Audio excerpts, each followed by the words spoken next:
मानसा लागला सरिसा पाठोपाठी. थोडं रिपीट ठेवा. लक्ष 84ची करा सोडवून रिघाया शरण पांडुरंगा. भोंग्याचा कमी करा बॉक्स लावा.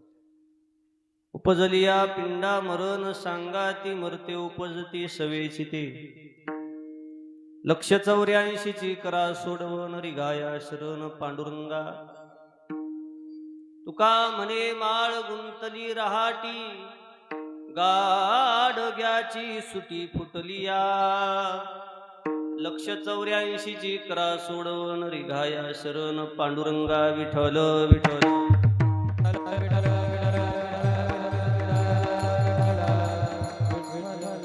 योऽन्त प्रविश्य मम वाचमिमां प्रसुप्तां सञ्जीवयत्यखिल शक्तिधरा स्वधाम्ना. अन्यांशहस्तजनश्रवणत्वगादीन् प्राणानमो भगवते पुरुषाय तुभ्यम्. अजं रुक्मिणी प्राण संजीवनन्तं परं धाम कैवल्यमेकं तुर्यं. प्रसन्नं प्रपन्नार्ति देव देवं परब्रह्मलिङ्गं भजे पाण्डुरङ्गं. पाण्डुरङ्गा करो प्रथमं. पाण्डुरङ्गा करो प्रथमं. पाण्डुरङ्गा करो प्रथमं. पाण्डुरङ्गा करो प्रथमं.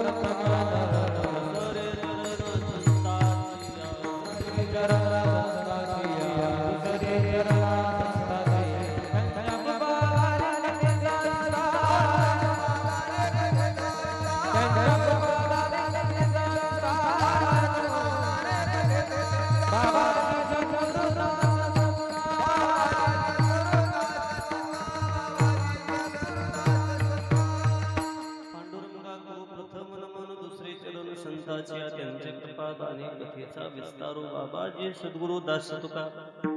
कलावद्य जीवधरा अर्थावतारम कलंकांक तेजोधिकामोदी वक्त्रम खलानिशवादापनोदारह दक्षम.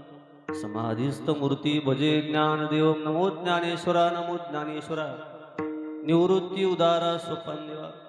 मुक्ताबाई नमो त्रिभुवन पावनी. आद्यत्रयजन्य देवाचे श्री संताचे माथा चरणावरी साष्टांग हे करी दंडवत. माझी वाणी तुझे वर निघून नाम.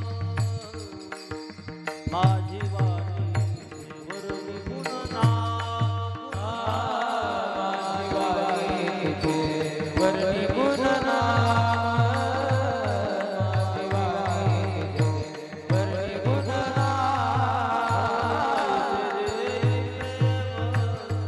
माझी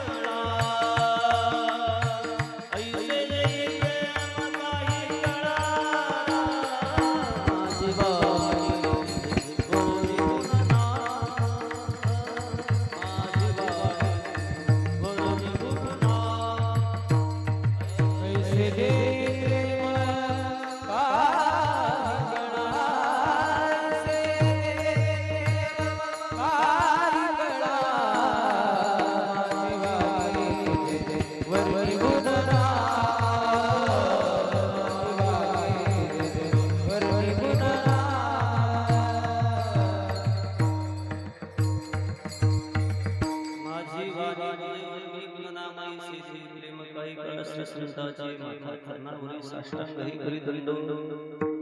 गुरुर ब्रह्मा गुरु विष्णुदेव महेश्वरा गुरु साक्षात परब्रह्म तस्मै श्री गुरुवे नमः.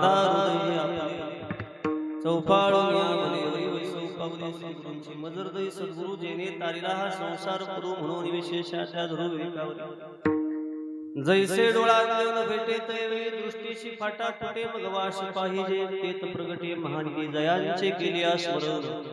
होय सकळ वेद्यांचे अधिकरण तिची उंदू श्री चरण श्री गुरूंचे ते नमस्कारोनी. आता आता बंधू रंग भूमिका. आता बंधू रंग भूमिका. आता बंधू रंग भूमिका.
ऐसे नमन करून सकळा हरिकथा बोली बुबड्या बोला अज्ञान म्हणून आपल्या बाळा चालवी सकळा नामा म्हणे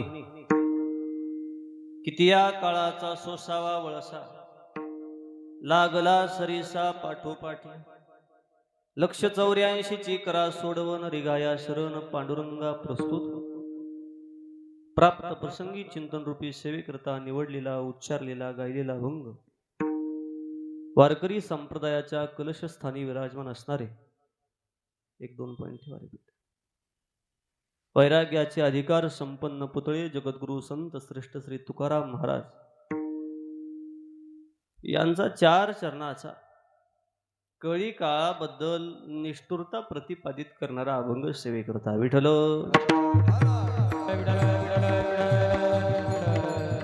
मानवी जीवन जगायला आलेल्या सामान्य जीवाला धड जगूही देत नाही आणि मरूही देत नाही.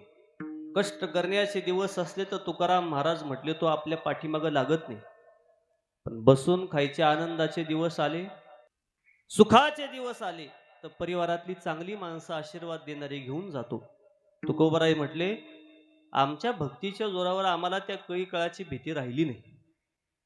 कळी काळ उलट आम्हाला घाबरतो. तुकाराम तुकाराम नाम घेता कापेयम. इतकी भक्ती आमची परिपक्व झाली पण कळी काळानं सामान्य जीवाला ताप द्यायला सुरुवात केली. या सगळ्याच्या वतीनं वकीलपत्र घेतलं देहूच्या तुकाराम महाराजांनी बरं का अविनाश महाराज, आणि मग अभंग लिहायला सुरुवात केली. किती या काळाचा सोसावा वळसा. आम्ही नाही, त्या सामान्य जीवाने साधू वृत्तीत गेलेल्या साधू सज्जनाला कळी काळाची भीती राहिली नाही. उलट काळाच्या माथ्यावर पाय देऊन आम्ही उभा राहिलो. पण सामान्य जीव म्हणे याच्यापासून अजून थरथर कापतो, त्याला कळी काळालाच घाबरतो. पण कळी काळ असा आहे जो त्याला जास्तीचा घाबरतो त्याला जास्तीच भीती दाखवतो. पण या घाबरलेल्या जीवाच्या वतीनं मी वकील पत्र घेतो आणि त्यांच्या वतीनं कळी काळा तुला विनंती करतो आता बास कर. ज्या परिवारात ज्याची चूक त्याला घेऊन गेलास तर ते कर्माचं फळ आहे. पण चूक नसतानाही आमच्या घरातली तरणी ताठी माणसं घेऊन जातोस. किती या काळाचा सोसावा वळसा. हा अभंग मी कीर्तनाला घ्यायला सुरुवात केली त्याला दिवस झाले 2. आणि का घेतली त्याला कारण आपल्या परभणीचं प्रकरण बरं का अविनाश बाबा. गाथा वाचता वाचता माझ्या समोर हा अभंग आला आणि मग मला वाटलं हाच अभंग त्या 2 पोरांसाठी तंतोतंत जुळतो, ज्याची परमार्थात काही चूक राहिली नाही, ज्यानं गोड मृदंग वाजवावा, समाजाला मंत्रमुग्ध करावं, 7-7 दिवस गावात राहिलं तर गावानं त्यांना प्रेम द्यावं आणि जाताना श्रीफळ मानधन द्यावं. मानधन नाही दिलं गावानं तरी रुसू नये, पण दिलेल्या मानावर त्यांनी खुश व्हावं, संप्रदायात समर्पण करून घ्यावं. अशा निष्पाप लेकरांना कळी काळानं घाला घातला मागच्या 2 दिवसापूर्वी आमचे दत्ता महाराज, माऊली महाराज. म्हणून तशा चूक नसणाऱ्या सारख्या सामान्य जीवाच्या पाठीमागं लागतो. आम्ही नेमकं काय करायचं. जे त्यांनी सहन केलं ते या परिवारानं गेल्या वर्षी शेळगाव गावातल्या सहन केलं. दादा निघून गेले तर त्यांनी कळी काळाला हात जोडले. किती या काळाचा सोसावा वळसा लागला सरीसा पाठोपाठी. आमच्याही पाठीमागं कळी काळ लागला पण आम्ही विनंती करतो आमची भक्ती घ्या आणि मोबदल्यात लक्ष 84 ची करा सोडवण रिघाया शरण पांडुरंगा. दुःख होतं याचं कारण शोधून काढलं तर दुःखाशी कारण जन्म घ्यावा. 84 लक्ष योनीत ज्या ज्या जीवाचा जन्म होतो त्याला दुःख भोगावं लागतं. पण जो या फेऱ्यातनं बाहेर पडला किंबहुना मुक्त झाला त्याला या दुःखाची भीती राहिली नाही. पण महाराज म्हटले आम्ही पांडुरंगाला शरण गेलो, मोबदल्यात देवानं आम्हाला या 84 लक्ष योनीत मिळणाऱ्या यातनेपासून मुक्त केलं. लागला सरीसा पाठोपाठी. आता आम्हाला हरकत राहिली नाही. योनीत आमची पुनरपि जननम पुनरपि मरणम पुनरपि जननी जठरे शहनम यह संसारी खल दुस्तारी कृपया पाहे पारे मुरारी भजे गोविंदम भजे गोविंदम भजे गोविंदम मूढमती. किंवा किती वेळा जन्मा यावे नित्य व्हावे फजित. सारखं सारखं सारखं सारखं जन्माला यायचं आणि सारखं सारखं दुःख भोगायचं. त्यापेक्षा पांडुरंगाला शरण गेलो तर त्या सगळ्या कळी काळाच्या तडाक्यातनं आम्हाला त्यानं वाचवलं. बरं आता मरण आलं या शिंगाडे परिवाराच्या दारात आम्हाला उत्तर द्या बुवा तुम्हीच. मरण नावाची गोष्ट नेमकी येते का आपण कळी काळाकडे जातो. तुकाराम महाराज म्हटले मरण येतं हे म्हणणं जरा चुकीचं आहे. आपण पायात चप्पल घालतो का चपलीत पाय घालतो असं विचारलं तर बरीच लोक म्हणतील पायात चप्पल घाला. अरे पायात चप्पल नाही घालायची. चप्पल मध्ये जसा पाय घालायचा तसा कळी काळ आपल्याकडे येत नाही. आपण कळी काळाकडे चाललो. आयुष्य जात आहे पहा, काळ जपतसे महा सुहिताचा घोर वहा ध्यानी रहा श्रीहरीच्या. इथे एक गंमत आहे काकड्यातल्या अभंगात नाना. श्रीहरी आपल्या ध्यानात राहणं ही परमार्थातली पहिली अवस्था आहे. जरा ध्यान देऊन काळजीपूर्वक ऐका. लिसन इट केअरफुली. श्रीहरी आपल्या ध्यानात राहणं ही परमार्थातली पहिली अवस्था आणि आपण श्रीहरीच्या ध्यानात राहणं ही परमार्थातली शेवटची अवस्था. कळतं ना तुम्हाला? आपण श्रीहरीच्या ध्यानात राहिलं पाहिजे ही परिपक्व अवस्था आहे. महाराज म्हटले पण मरणाच्या बाबतीत जर मीटिंग घेतली, जी आर जर काढायचा ठरला तर अंतिम निर्णय एकच येईल. हे मरण जन्म झाल्यापासून मरेपर्यंत पाठीमागं लागतं हे जरा चुकीचं. जन्म होण्या अगोदरच सोबत येतं. उपजलिया पिंडा मरण सांगाते. पिंड आईच्या गर्भात निर्माण व्हायला सुरुवात झाली. पृथ्वी आप तेज आकाश वायू पंच महाभूत एकत्र आली आणि गर्भ आईच्या गर्भात राहिला पोटात 9 महिने 9 दिवस. तुकाराम महाराज म्हटलेले का जन्माला आलाला मरतो यात जर खेद मानत असाल शेळगावकर, तर जन्माला येण्या अगोदरही आईच्या गर्भात कित्येक बालक मृत पावली. हॉस्पिटलला जा. जन्माला आलाला जीव मरतो हे दुःख वाटत असेल तर जन्माला येण्या अगोदर सुद्धा आईच्या गर्भात त्याचा मृत्यू होतो. याचा अर्थ असा, जन्माला येण्या अगोदर पासून तो आपल्या पाठीमागे लागला. उपजलिया पिंडा मरण सांगाते. आणि कुठपर्यंत पाठीमाग? मरते उपजती सवेशिते. मरताना सुद्धा सोबत आणि उपजताना म्हणजे जन्म होताना सुद्धा सोबत. पण किती या काळाचा सोसावा वळसा. सावली सुद्धा म्हणली अंधारात साथ सोडल, पण मरण अंधारात सुद्धा साथ सोडत नाही. इतका निष्ठुर कळी काळ.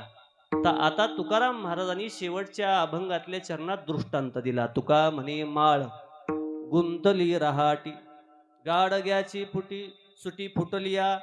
रहाट गाडग ही प्रसिद्ध मंजुन्या काळातल्या लोकांची. जर विहिरीतनं पाणी काढायचं ठरलं तर दोरीला अनेक गाडगी बांधायची आणि मग ते पुलीवरनं खाली सोडायचं. ते गाडगी एक एक एक एक एक एक भरती उतरण आणि मग ओढायचं. ते जसं गाडग वरती येईल तसं ते वर आलं की कलंडायचं आणि पाणी ते खालच्या वाफ्यात पडायचं. मला उत्तर द्या. तुकाराम महाराज म्हटले 10 गाडगी जर बांधली असतील माळेला तर 8 गाडगी गच्च भरली आणि 2 रीती राहिली. आणि जे रीती राहिली ती इकडं तिकडं आपटून फुटली. 10 होती तर दुसऱ्या फेऱ्याला 9च राहिली. महाराज म्हटले 9 जणाला तीच क्रिया पुन्हा पुन्हा पुन्हा पुन्हा पुन्हा पुन्हा करावी लागेल. पण जे गाडग फुटलं ते या सगळ्या चक्रातनं मुक्त झालं. गाडग्याची सुटी फुटली. काय दृष्टांत दिला तुकोबराय महाराज म्हटले तुम्ही जर संसार रूपी प्रपंचात या माळेत गुंतून राहिला तर तुम्हाला सुद्धा तेच तेच काम दिलं जाईल. पण जे गाडग फुटलं आणि पक्षांतर केलं, पक्ष सोडून गेलं, ते त्याचं म्हणले परमात्म्याच्या पायाजवळ गेलं, विठोबाच्या राज्यात जाऊन ते मुक्त झालं. 184 करा सोडवून. तुम्ही आदर्श घ्या. आम्ही मुक्त झालो तुकाराम महाराज म्हटले तुम्ही सुद्धा मुक्त व्हा आणि याच्यापासून अलिप्त व्हा. जे तुम्हाला अतोनात दुःख देतं त्या प्रपंचाचा विटाळ येऊ द्या. आतापर्यंत प्रपंच मन लावून केला तर आता एकाएकी राखेल वतू नका, पण प्रपंचात राहून पांडुरंगाचं स्मरण करा. म्हणजे अंतकाळ सोपा. विठ्ठल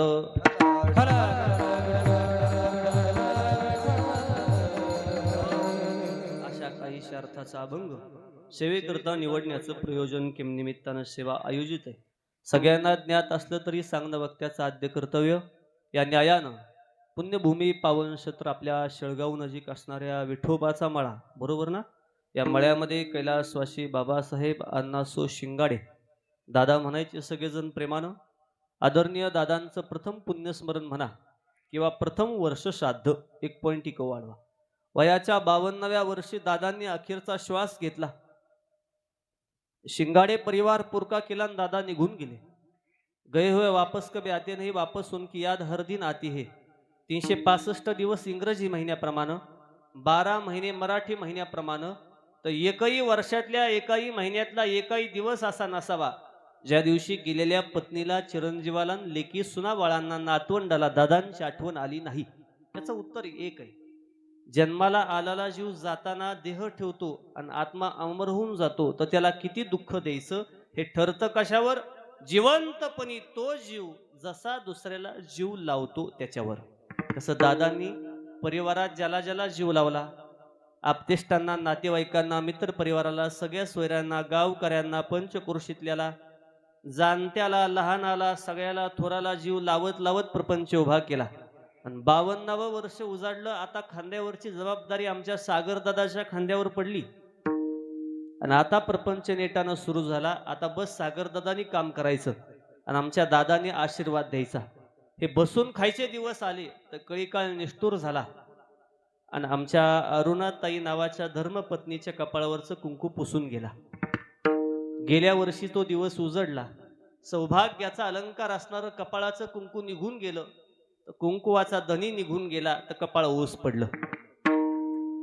माळाचा सुद्धा मळ्याचा मळा करण्याची ताकद जशी शेतकऱ्यात असते, तशा उजाड पडलेल्या कपाळाला सुद्धा सौंदर्यवान खुलून दिसण्याचं स्त्रीचं एक अलंकार आहे, त्याला कपाळाचं कुंकू म्हणतात. बाकी दाग दागिना नका अंगावर घालू द्या. सोनं, नाणं, चांदी, हिरे, माणिक, मोती काही नसू द्या. फक्त फुटक्या काळ्या मण्याची माळ असू द्या आणि कपाळभर कुंकू लावू द्या. शोभून दिसते आमची माता माऊली. गेल्या वर्षी मकर संक्रांतीचा दिवस आला, सूर्य मकर राशीमध्ये प्रवेश करायची वेळ आली, पण आमच्या गाळामध्ये कळीकाळ काळा कुट्ट अंधार पडला. व्यवसायाला गेलेल्या गावातल्या सगळ्या स्त्रिया कपाळभर कुंकू लावून आल्या आणि आमच्या परिवारातल्या एका माय माऊलीचं कपाळाचं कुंकू पुसल्या गेलं. देवा तुझा माझा कारे वैराकार, दुःखाचे डोंगर दाखविसी, दुःखाचे डोंगर दाखविसी, दाखविसी, बळे बांधुनिया देसी काळाती. कळीकाळाच्या हातात बांधून दिलं. आमच्या परिवारातले दादा परमात्म्याला गेल्या वर्षी प्रिय झाले. तर दोनही चिरंजीवांच्या, एका चिरंजीवाच्या दोन लेकीच्या चेहऱ्यावरचा आनंद पुसल्या गेल्या. आमच्या सोनाली ताई, मोनाली ताई, देवानं दोन लेकी दिल्या, पण तिसरी सून लक्ष्मीच्या पावलानं घरात आली तर तिला सुद्धा लेकीप्रमाणेच आनंद दिला. हे प्रेम गेल्या वर्षी संपलं. त्यांच्या सुनबाई अंजली ताई 5 नातवंडे, बाहुबळ निघून जातं भाऊ गेल्यावर. असे सुभेदारजी शिंगाडे त्यांचे बंधुराज आणि 4ही भगिनी, आशाताई, विमलताई, छायाताई, वंदनाताई. बहीण निघून, भाऊ निघून गेला तर बहिणीचे 2 सण पोरके पडतात, एक भाऊबीजीचा आणि दुसरा रक्षाबंधनाचा. सोनियाच्या ताटी उजळल्या ज्योती, ओवाळीते भाऊराया, वेड्या बहिणीची वेडी माया. सोन्या नाण्यासाठी, अंगावरच्या पातळासाठी, साडीसाठी ती भावाची गाठ घ्यायला येत नाही. तर जुनी जाणती माणसं सांगून गेली, भाऊ घरात असला तो आपला दुसरा बाप असतो, हे लक्षात ठेवायचं. मायबाप निघून गेले तर आपला माहेरचा भाऊ आपला बाप असतो. तो आईची कमतरता जाणू देत नाही आणि बापाची उणीव भासू देत नाही. इतकं आधाराचं छत्र डोक्यावर धरतो. पण 4 बहिणीचं ते छायाछत्र बंधू प्रेम निघून गेलं. एका भावाचा भाऊबळ निघून गेलं.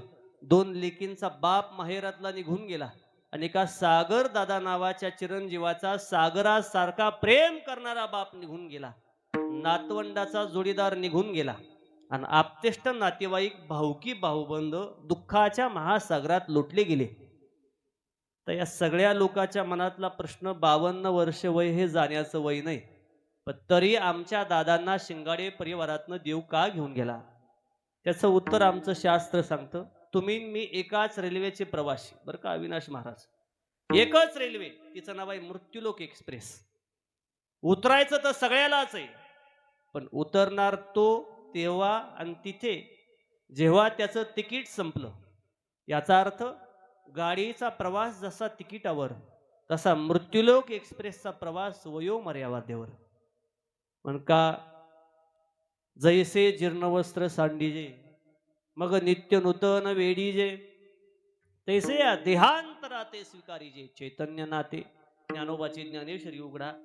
गोविंदाप्पा ज्ञानोबा माऊली 22व्या वर्षी गेले तरी 100-200 वर्ष जगलेल्या माणसाला लाजवल इतकं ज्ञान पाठीमागं देऊन गेले. माझी तर सगळ्या शिळगावला विनंती आहे. मुक्ताबाईचं शिळगाव म्हणून आपलं गाव महाराष्ट्रात प्रसिद्ध आहे. आम्हाला मुक्ताईनगरला जाता येत नाही खानदेशमध्ये. पण आम्ही शिळगावला आलो तर आदिशक्ती मुक्ताबाईचं दर्शन आम्हाला होतं. तर त्याच मुक्ताबाईचे भाऊ म्हणून ज्ञानोबा माऊली ख्याती चराचरी झाली आणि सांगून गेले. जसा दिवा वाऱ्यानं विझून जातो आणि अंधार देवाऱ्यावर पडतो, तसा परिवारातला करता माणूस कळी काळाच्या झपाट्यानं विझून जातो आणि मग इतक्या लोकाला अंधारात पाडतो. मग आमच्या प्रश्नाचं उत्तर द्या. आमच्या परिवारातनं दादा गेले, आम्ही काय करायचं? आम्ही एकच करायचं, त्यांच्या प्रती हात जोडायचे. कारण जर रडून दुःख हलकं झालं असतं तर जगाच्या पाठीवर सोन्या चांदीपेक्षा जास्तीची किंमत अश्रूला आली असती. अश्रू गाळून दुःख हलकं होत नाही. मग आम्ही काय करायचं? म्हणावा गोविंदू वेळोवेळा, म्हणावा गोविंदू वेळोवेळा, म्हणावा गोविंदू वेळोवेळा, म्हणावा गोविंदू मनवनी मनी मानू नये की मनवनी मनी मानू नये के, म्हणावा गोविंदू वेळोवेळा, म्हणावा गोविंदू वेळोवेळा,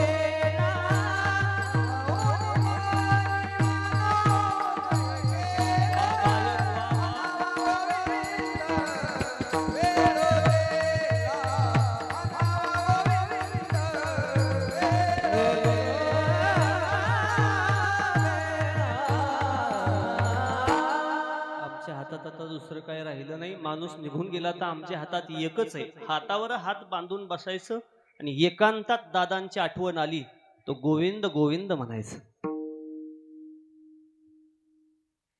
त्याचं कारण असं आहे, त्याचं भजन गोविंद गोविंद नामाचं केलं तर गेलेल्या माणसाला मुक्ती मिळते. ज्ञानदेवा सांग झाला हरिपाठ, पूर्वजा वैकुंठ मार्ग सोपा. आता इथं एखादा जाणकार म्हणाल बुवा हरिपाठातलं प्रमाण देतो, हरिपाठ शब्दासहित सांगतो, म्हणतो गोविंद गोविंद म्हणल्यावर मुक्ती. कुठलं कुठं वेल्डिंग करावं कळतं का तुला? त्याचं उत्तर संस्कृत भाषेत हरिपाठ शब्दाची व्याख्या हरिपठ येते. इति हरिपाठ. हरीचं पठण जो जो करतो आणि ज्या ज्या ठिकाणी करतो ते हरिपाठ आहे. जिथं केलं जातं ती जागा पवित्र आहे आणि जो करतो तो पुण्यवान आहे. कुणाच्याही मुखाला असं तसं नाव येत नाही. बहुत सुकृताची जोडी म्हणून विठ्ठली आवडी. सुभाषित करायचं एक वाक्य परवाच्या दिवशी नाना मी वाचलं, गोड आहे ते. 4 टप्पे त्यात केले. सुशिलो मातृपुण्येन, पितृपुण्येन चतुरा, औदार्यम वंश पुण्येन, आत्मा पुण्येन भाग्यवान. परमार्थात अविनाश महाराज टाळ पखवाज विना कीर्तन गायन भजन काकडा चाली याची आवड निर्माण व्हायला माणूस लागतो कसा? त्याचं उत्तर या सुभाषितात दिले. सुशील पोरगा जन्माला आला, आईची पुण्याई. म्हणून तर माणसं म्हणतात ना, काही सोजवळ पोरगा आहे हो. ज्ञानोबा माऊली समाधीस्थ व्हायला गेले तर आता पौषवारी झाली निवृत्तीनाथ दादाची. निवृत्तीनाथ दादा म्हणजे ज्ञानोबा माऊलीचे गुरु. हे निवृत्तीनाथ दादा स्वतः समाधी घेताना रडले नाही गोविंदाप्पा. पण आपला भाऊ ज्ञानराजा समाधीला चालला तर मोठ्या भावाच्या डोळ्यातनं पाणी आलं आणि या निवृत्तीनाथ दादाच्या डोळ्यातलं पाणी पाहिलं तर सुपान काका रडायला लागले, मुक्ताबाई रडायला लागली. सगळेजण रडतात, पण माझ्या प्रश्नाचं उत्तर घ्या. हे रडतात यात नवल नाही, जगाचा बाप रडतो. देव म्हणती रुक्मिणी, हा एकच योगी देखिला नयनी, हेची ज्ञान संजीवनी जानत्रय लोक्याशी. धन्य धन्य धरा तळी जो याते दृष्टी निहाळी, तो वाहत येईल टाळी वैकुंठ भुवनाशी. जो करील याची यात्रा तो तारील सकळ गोता, सकळी कुळे पवित्रा याचे दर्शने पै होती. अलंकापुरी हे शिवपीठ, पूर्वी येथे होते नीलकंठ. ब्रह्मादिक तपवरिष्ठ तपर येथे पै केले, येथे त्रिवेणी गुप्त असे. भैरवापासून भगीरथी वशे, पूर्ववटी जे माया दिसे ते प्रत्यक्ष जाना पार्वती. भोवती बनवल्ली वृक्षी, देव होऊनी येती पक्षी. इंद्रायणी इंद्रोशी असते नासती उदकास पंढरी होनी. हे सोपे जनाची हरावया पापी, कळीकाळ कोपलिया कोपे न चले चलंकापुरी. ऐशे सांगता हरीसी, प्रेम ओसंडिले रुक्मिणीशी. आणि धन्य धन्य जयाची कुशी ज्ञान देव जन्मले. आणि शेवटचं प्रमाण आहे नामदेवरायाच्या गाथेत, नामा म्हणे माझा स्वामी वसे संत समागमी ऐशे सांगितले ग्रामी अलंकापुराशी टप्पे 28. इतका मोठा अभंग समाधीचा आहे. माझ्या प्रश्नाचं उत्तर संपलं. देव रडतो आणि रुक्मिणी माता विचारतात का रडता देवा, तर देव उत्तर देतो, धन्य धन्य जयाची कुशी ज्ञानदेव जन्मले. आणि ते धन्य धन्य म्हणजे सुशिरो मातृपुण्येनं. आई पुण्यवान लेकरावरनं ओळखायची, पितृपुण्येनं चतुरा, चतुर्व्यवहार चतुर्य जर ज्याला निर्माण झालं त्याचा बाप पुण्यवान. आणि औदार्य वंश पुण्येनं, उदार अंतकरणाचं आहे म्हणजे काय, स्वतः त्याला जातो आणि जोडीदाराला घेऊन पत्रिका वाटायला जातो, म्हणायचं वंशात कोणतरी भाग्यवान होता. आणि शेवटचं सांगितलं, आत्मा पुण्येनं भाग्यवान, ज्याला ज्याला हे टाळ घेऊ वाटतात. आमच्या ताई यादव महाराजाचं कीर्तन बोर्ड वाचला तर लांबून कीर्तन ऐकायला आल्या. ज्याला ज्याला गळ्यात टाळ घेऊ वाटतो, ज्याला विना घेऊ वाटतो आणि ज्याला कीर्तनात बसून टाळी वाजवू वाटते, ओळखायचं तो भाग्यवान नाही, त्याचा आत्मा भाग्यवान. विठ्ठल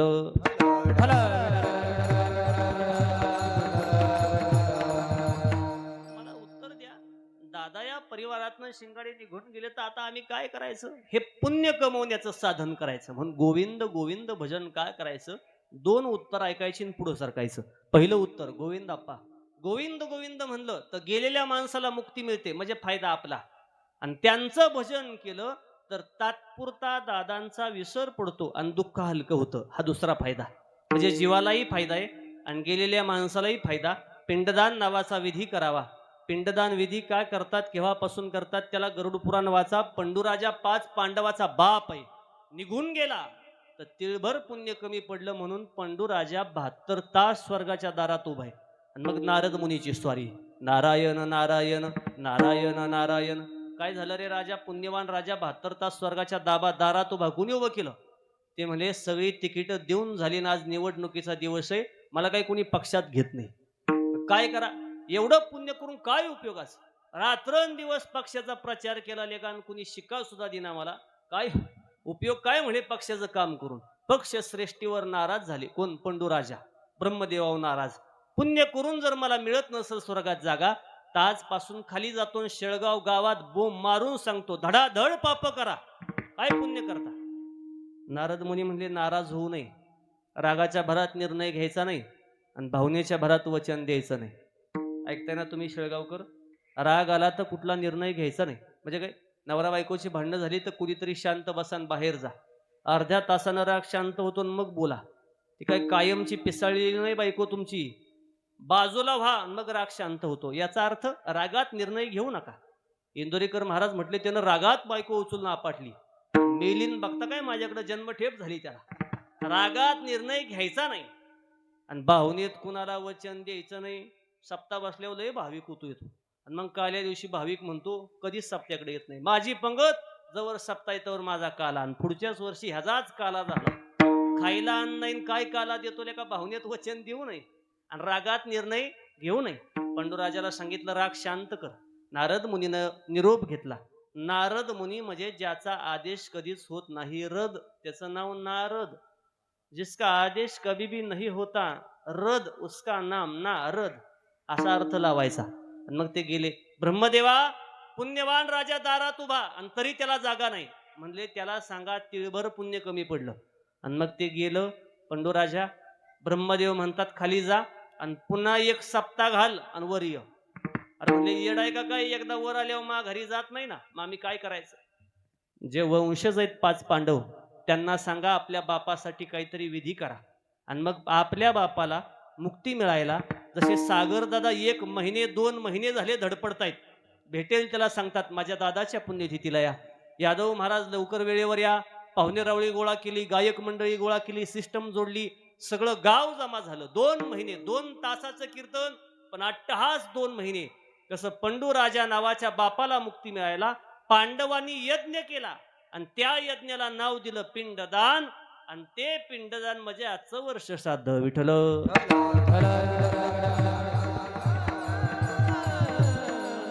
इथं गणित असं आहे, ज्याच्याकडनं हा विधी चुकला अहकटा त्याचे करीती पितर वंशी दुराचारी पुत्र झाला. वरती गेलेले पूर्वज कडकड बोट मोडतात, कारण त्याला असा आहे अविनाश बाबा, ते तुकाराम गाथा वाचताना माझ्या समोर एक अभंग आला. भला मोठा अभंग. तुकाराम महाराज म्हटले, वरती गेल्यानंतर यमाच्या यमयातना सोसायला फार जड जात. का?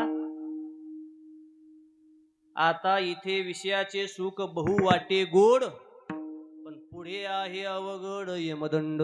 तुकोबरांचा अभंग आहे. म्हणले आता तुम्हाला लय गोड वाटल, पण पुढे आहे बहु अवघड यमदंड.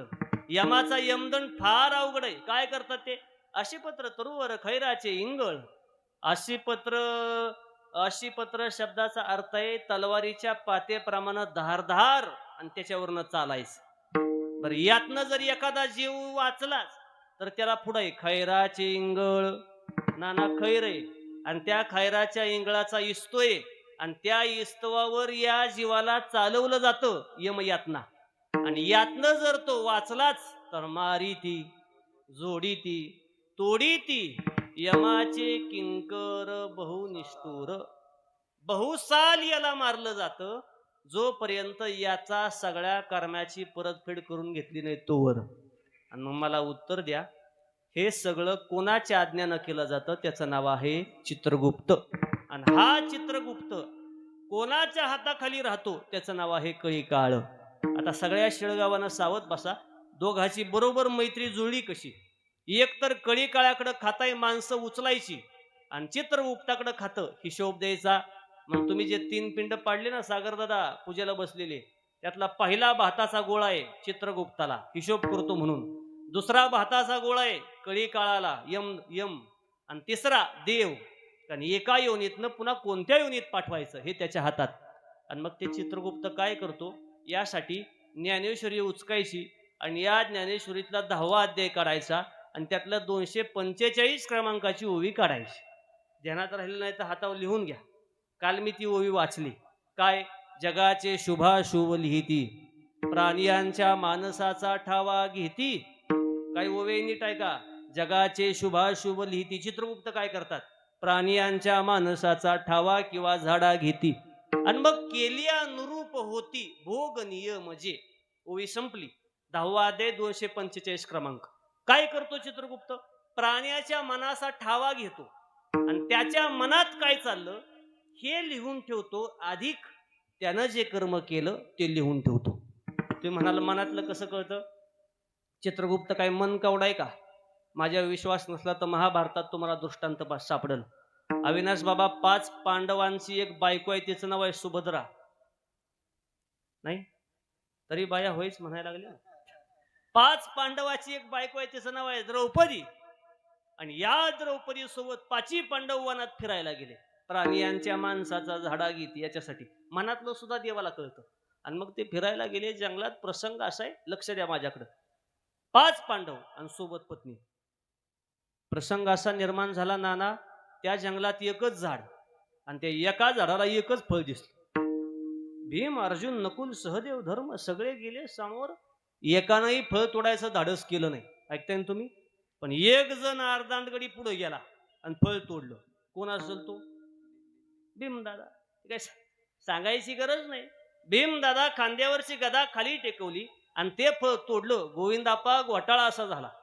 पाठीमागनं जसा भगवान श्रीकृष्ण आला, पांडवाचा सहाय्यकारी, पाठीमागनं आल्याबरोबर सांगितलं, धर्मा, या झाडाला असणारं फळ तोडलं कुणी? धर्मराजा म्हणला, आपण नाही धाडस केलं बाबा. आपण मालकाला विचारल्याशिवाय लिंब सुद्धा सरबताला नेत नाही. फळ तोडायचं तर लांबची गोष्ट आहे म्हणे. कुणाची कोथमीर नेत नाही, कुणाची मेथीची भाजी नेत नाही, कुणाच्या मिरच्या चोरत नाही. आम्ही काय चोरटी माणसं नाही म्हणे. तुकोबरांच्या गाथ्यात एक लय गुडा अभंग मला वाचायला भेटला. चोरटे सुने आणि मारिले टाळे, क्याव करी परी न सांडे चाळे. काय अभंग देखणे हो. तुकाराम महाराज म्हणले चोरटे सुने. सुने म्हणजे कुत्र. तुकाराम महाराज म्हणले चोरट्या कुत्र्याला टाळ्यानं मारा, म्हणजे पायातल्या जोड्यानं. ते क्याव करल परी न सांडे चाळे. तसा एखाद्या अर्धांड माणसाला आसडानं मारा, ते क्याव करल. पण दुसऱ्या दिवशी जर सच्यात तसंच, म्हणजे कुत्र्याचा शिपूट नळीत घातला तरी वाकडाच. भीमदादा म्हणला, हे बघ तोडलं तर तोडलं, काय केस करणार आहे का माझ्यावर? मनातलं ओळखतो देव, त्याचं उत्तर आहे. आणि मग ते कृष्ण परमात्मा म्हणले, हे बघ, लोकांचं न विचारता अन्न पाप आहे.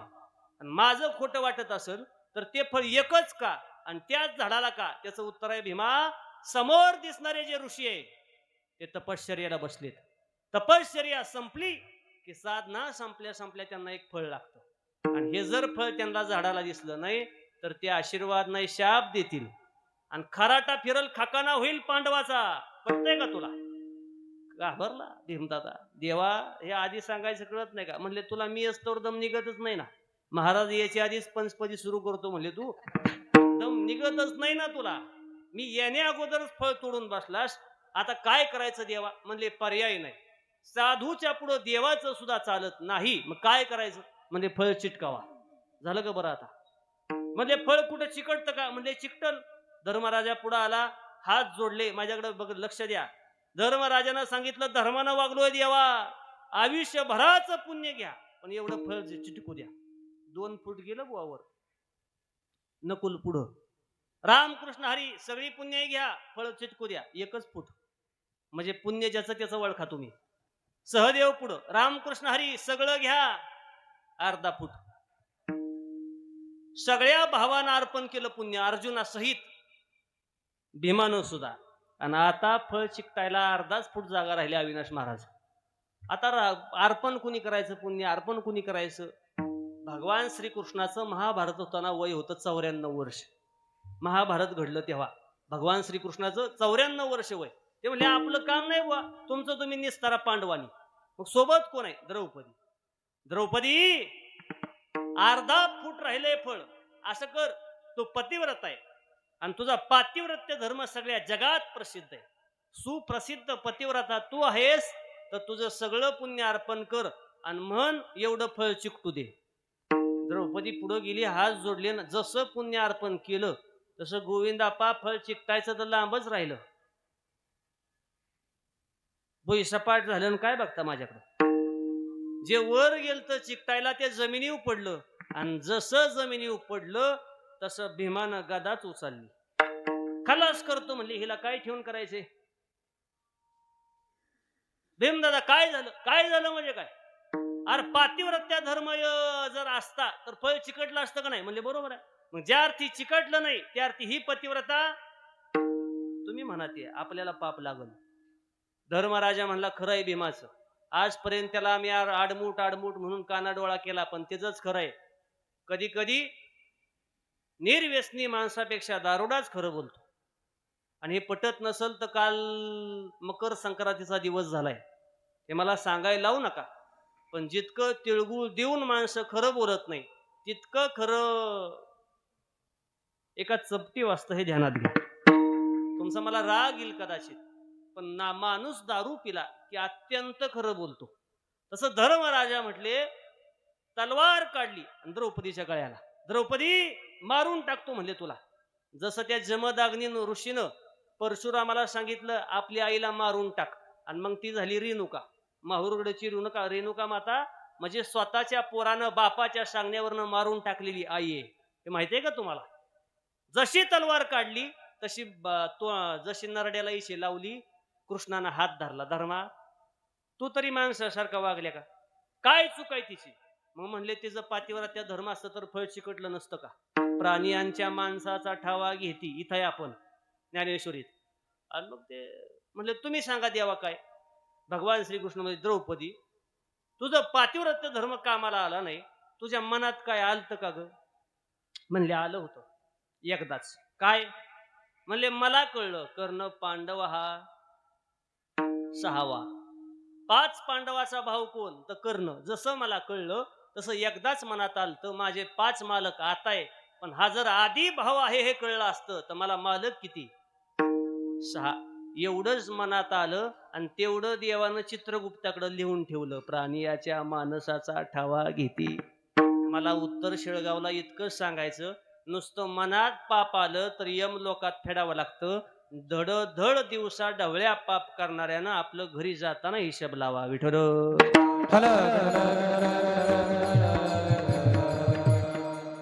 म्हणून इतकं सगळं भोगावं लागतं चित्रगुप्ताच्या सांगण्यावरनं. आणि हा चित्रगुप्त जसा हिशोब सादर करल तसा कळी काळ इतका निष्ठूर, तो पाहत नाही माळकरी का, तो पाहत नाही हबप आहे का, तो पाहत नाही चांगला पुढारी आहे का, तो पाहत नाही महाराज आहे का. ज्याचं जसं कर्म तसा त्याला तिथं शिक्षेचा भोग. महाराज म्हटले इतका निष्ठुर अभंगाच्या पहिल्या चरणात. किती या काळाचा तुझा वळसा, किती या काळाचा तुझा वळसा, किती या काळाचा तुझा वळसा,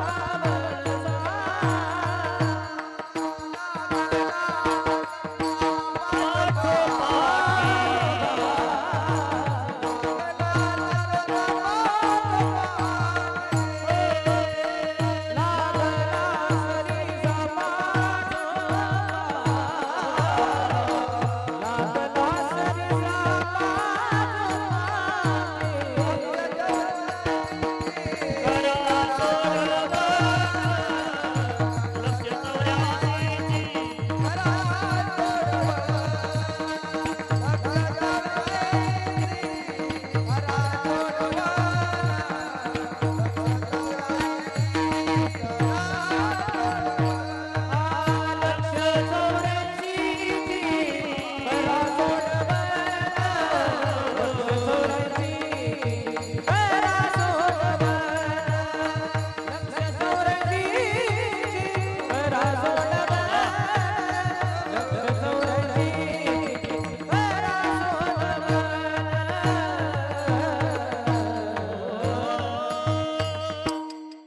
महाराज म्हटले चित्रगुप्ताने हिशोब सादर केला की तो कैकाळ हात धुवूनच माग लागतो. किती या काळाचा सोसावा वळसा, लागिला सरिसा पाठोपाठी. तुम्ही म्हणाला आमच्या शिंगाडे परिवाराच्याच पाठीमाग लागला का. आहा, तुम्हाला मी उदाहरण सांगितलं. जन्माला आलाला मृत्यू यात नवल नाही. जन्म घेण्या अगोदर आईच्या गर्भात जातं बाळ. मग ते बाळ जन्माला आल्यानंतर ते वृंदावनचे पूजनीय कुठले बाबा ते प्रेमानंद बाबा. प्रेमानंद बाबा कालच्याला म्हणले तुम्हाला जर वाटत असेल पूर्व संचितानुसार देव फळ देतो तर माझ्या प्रश्नाचं उत्तर द्या. ते खरंच आहे. प्रेमानंद बाबा म्हणले कारण नवजात बालकं निघून जातात. त्यानं काय पाप केलं. पाप नाही ना. मग ते पाप पूर्व संचितातलं. म्हणून किती या काळाचा सोसावा वळसा. आमच्या पाठीमागं लागला का. तुमच्या नाही. मोठमोठ्याला त्यानं सोडलं नाही. राव रंक राजा गरीब श्रीमंत कीर्तनकार माळकरी मांसाहारी कुणी असू द्या, पुण्य करणारा पाप करणारा सुख भोगणारा दुःख भोगणारा, प्रभू हा खेळ दुनियेचा कशाला केलासी प्रभू हा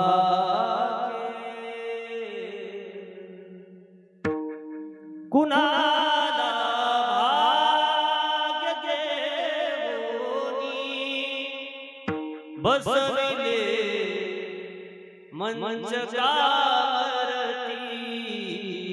कुणी किती कष्ट जरी केले तरी राहतात उपवासी प्रभू हा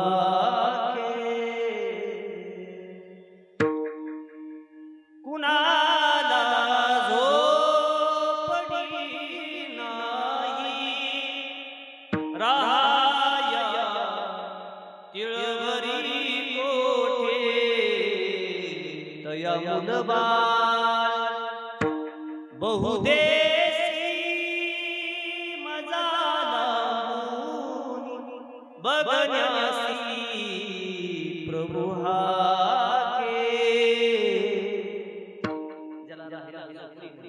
त्याला पुरं 10-15 देतो, सगळा पुरवडाच. आणि ज्यानं 3 मजली बंगला बांधून ठेवला त्याच्या घराला वंशाचा दिवा देत नाही. प्रभू हा खेळ. राष्ट्रसंत तुकडोजी महाराजांनी फार गोड वर्णन केलंय. महाराज म्हटले, गरीबाच्याही वाट्याला दुःख देतो, श्रीमंताच्याही वाट्याला दुःख देतो, नाहीतर सत्यवसनी म्हणून राजा हरिश्चंद्राची ओळख आहे. मला ते जास्तीचं सांगून वेळ घालवायचा नाही, पण जे नामदेवाच्या गाथ्यात प्रमाण आली ती ऐका. नामदेवराया म्हणले, ज्यानं जसं स्वप्नात नगरी देऊन टाकली. विश्वामित्रांनी पुन्हा दारात ब्राह्मणाचं रूप घेतलं. किती या काळाचा सुसावा वळसा. मग याच्यावरनं तुम्ही ठरवा आपल्या शेंगाडे परिवारात काय दुःख दिलं. दारात विश्वामित्रजी उभे. अविनाश महाराजां मग म्हणतात, राजा आहे का घरात? म्हणे हो. बाहेर बोलवा त्याला. राजा आला. काय ऋषीवर्य?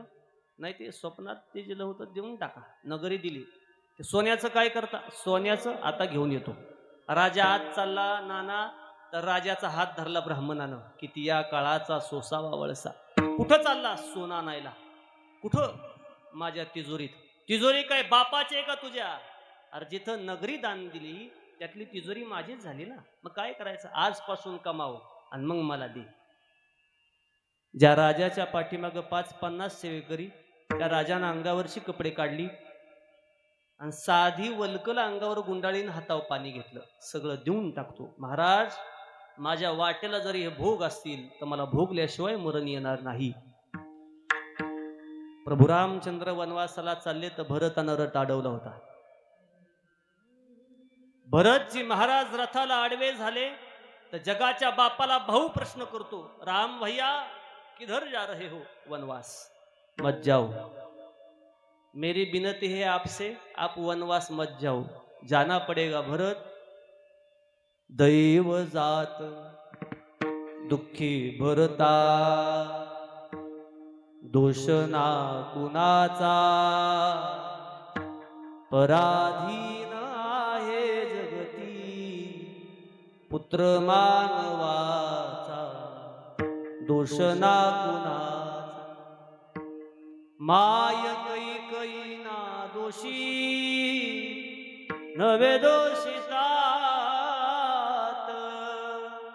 राज्य त्याग कानन यात्रा, सर्व कर्म जा.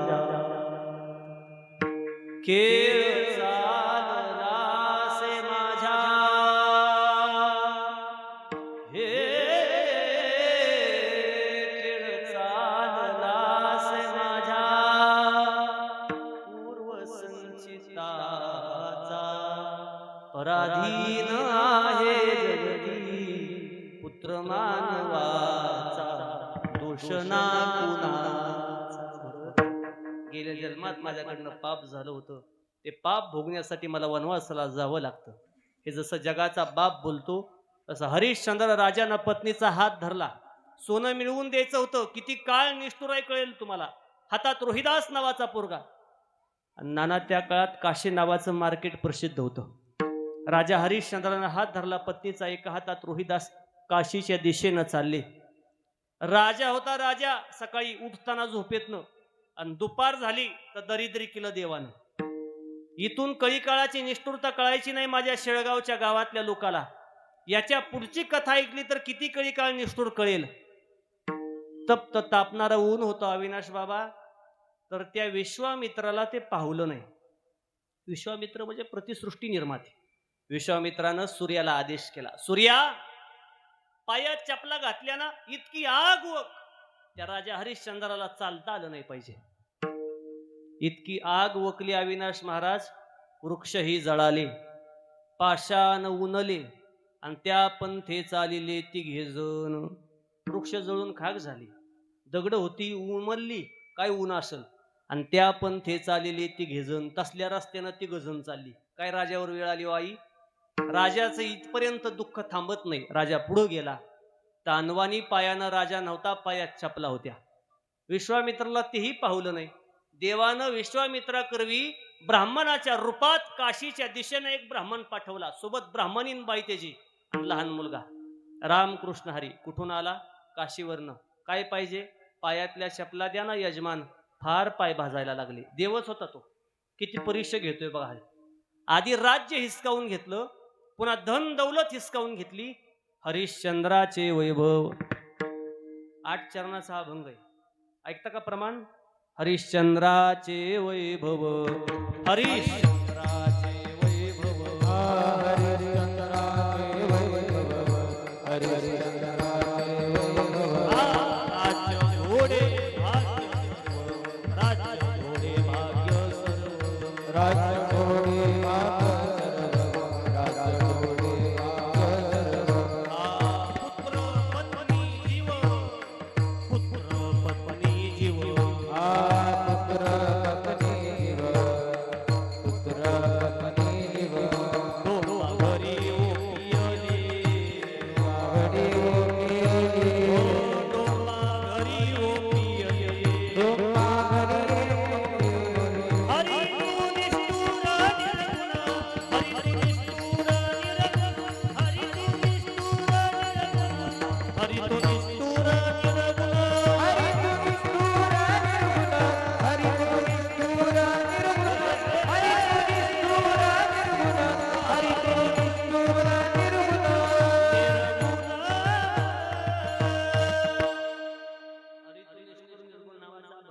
सर्च करा, त्यातलं हे प्रमाण आहे. हरिश्चंद्राचे वैभव काय काय घेतलं देवानं तुम्ही मोजा. 1 हरिश्चंद्राचे वैभव, राज्य घोडे भाग्य सर्व, पुत्र पत्नी जीव, डोंबा घरी ओपियले. 7 गोष्टी राजाच्या घेतल्या आणि मोकळा राजा केला आणि काशीच्या दिशेनं चालला. जनाबाई महाराजांच्या गाथ्यात आणखी एक प्रमाण आहे. जनाबाई महाराज म्हटल्या, जसं का अनवाणी पाय झाला राजाचा. आता ते चपला दिल्या ना ब्राह्मणाला काढून, बापान दिल्या पोराच्या, आईनं दिल्या आणि त्या शुद्ध बीजा पोटीन फळे रसाळ म्हटली. मायबापानं काढून दिल्यावर पोरं तेच करतात. मग इथं वडील जय जय करीती, तया नामू धर्म ठेवीती, येर त्याची अनुष्ठिती सामान्य सकळ. ती गजन अनवाणी पायानं झाली. आता जिथं वृक्ष जळून खाक झाली ती आई, दगड उनली होती, तिथं पायाचं काय झालं असं सांगा बरं. जनाबाई महाराज म्हणले, मी पाहिले. तिघा देवनिया जोडे, जनी म्हणे जाती पुढे, जनी म्हणे जाती पुढे, जनी म्हणे जाती पुढे. जनी म्हणे दासी पुढे, जनी म्हणे दासी पुढे, जनी म्हणे दासी पुढे. तिघा देवनिया जोडे, जनाबाई महाराजांचा अभंग आहे. जनी म्हणे जाती पुढे, तिघाला जोड दिलं. पण पुढे प्रवास कठीण, पायी नाही पायतान. 49 चरणाचा अभंग आहे. मी मोजकी प्रमाणात सांगतोय. सगळं सांगायला गेलं तर मला वेळ कमी पडेल. अनवाणी पायानं तिघ चालले. काशीच्या बाजारात गोविंदाप्पा तिघजण उभे राहिले. किती काळ निष्ठुर आहे, किती या काळाचा सोसावा वळसा. काशीच्या बाजारात उभे राहिले. 10 वाजले, 11 वाजले, 12 वाजले, 1 वाजले, 2 वाजले. 2 वाजेपर्यंत ग्राहकच नाही. आणि मग 2 वाजताना ना गिऱ्हाईक लागलं. ते बी राजाला नाही, हरिश्चंद्राला, मग पत्नीला. तारा राणी नावाची पत्नी, सुंदर रूपवान देखणी स्त्री. आणि एक बाई तिला गिऱ्हाईक आली. त्या बाईचं नाव आहे काशीची वेश्या. कुणाला घ्यायचंय? राणीला. कोण? वेश्या. अरे वेश्या व्यवसाय करणारी बाई निलाव करते, निलावातनं घेते राणी विकत. आणि जसा व्यवहार झाला आणि आता राणीला ती वेश्या घेऊन जाणार, तितक्यात गोविंदाप्पा कौशिक नावाचे ब्राह्मण बाजारात आले. अभंगात प्रमाण आहे बरं का. कौशिक ब्राह्मण तिथं आले म्हणले, माझ्या राणी सारखं कोण दिसतंय बरं? म्हणून जवळ गेले.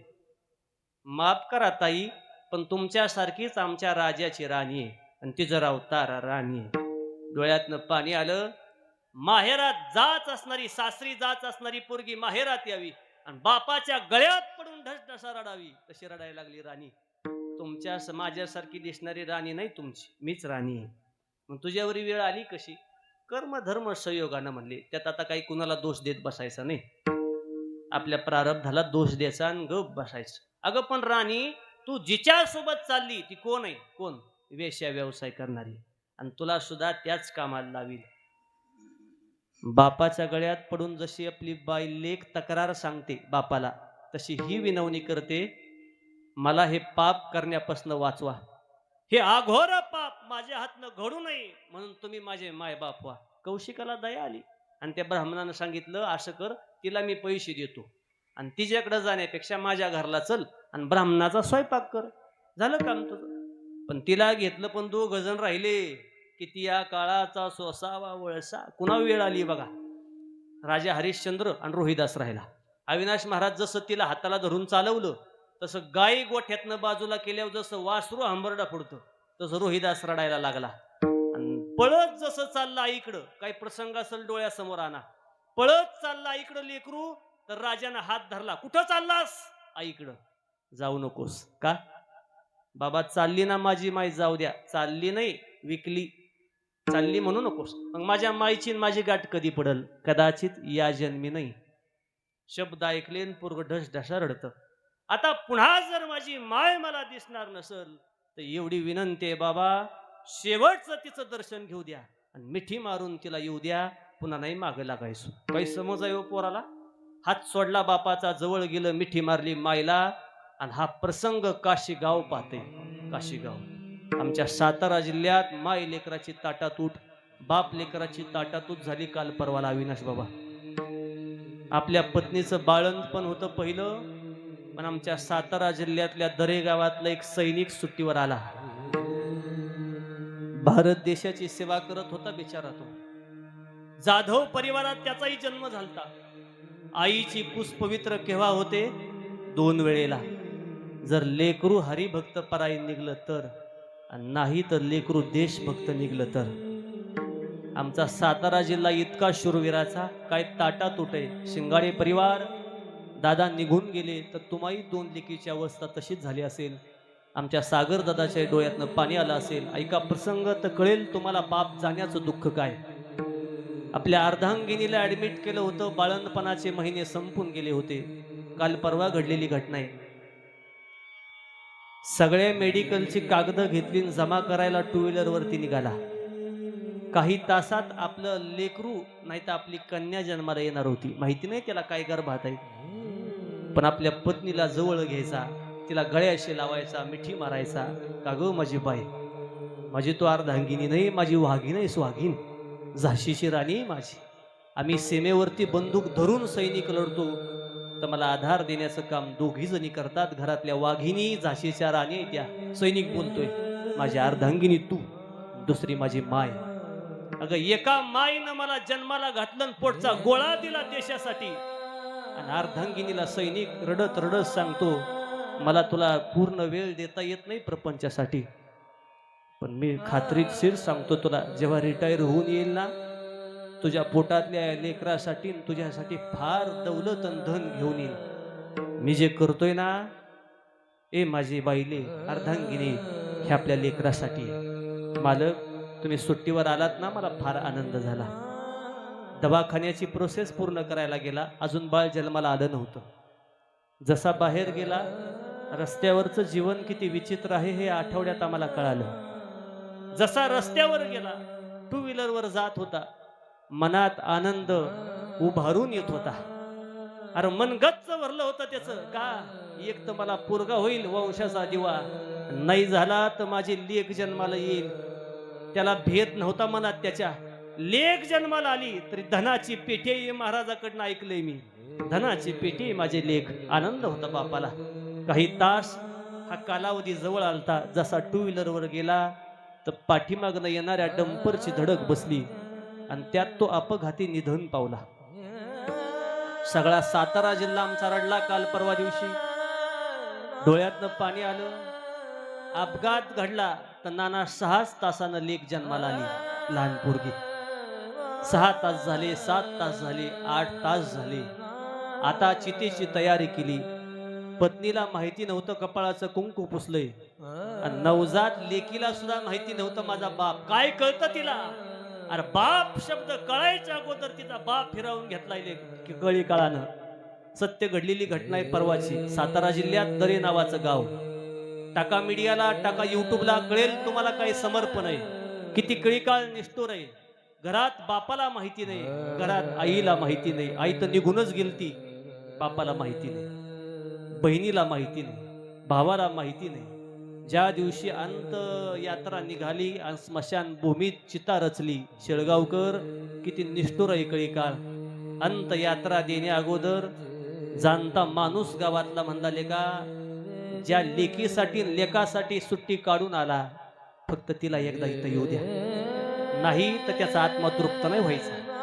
आणि ज्या अर्धांगिनीला वचन देऊन गेलता तुमचं उज्ज्वल भविष्य करीन, तिला एकदा फक्त मालक पाहू द्या. काळजावर दगड ठेवा, कळू द्या तिला आपला मालक गेला. बाकीचं गाव म्हणलं तुम्ही वेळे झाल्या का काही, तिला कळालं तर जीव सोडल. ती पती पत्नीचं नातं आहे. त्या शिंगाडे परिवारात सुद्धा आमच्या अर्धांगिनीला कळालं दादा निघून गेले, तर तिच्याही मनात आला असेल 52 वर्ष वय म्हणजे कळी कळा जाण्याचं वय नाही माझ्या मालकाचं. अरे सूर्यानं सकाळी उगवावं सायंकाळी मावळावं, पण दादा शिंगाडे परिवारात न गेले तर भर दुपारी 2 वाजता मावळेला हा सूर्य आहे. या काही सूर्यानं जायची वेळ नाही ती, पण तरी सुद्धा कळी काळ गेला. जशा लेकी हांबरडा फोडत होते गेल्या वर्षी आजच्या तिथीला शिंगाडे परिवाराच्या दारात आमचे सागर दादा रडत होते, त्यांच्या अर्धांगिनी रडत होती, भाऊ रडत होता, बहिणी 10 मोकलून रडत होत्या, माझा भाऊ गेला.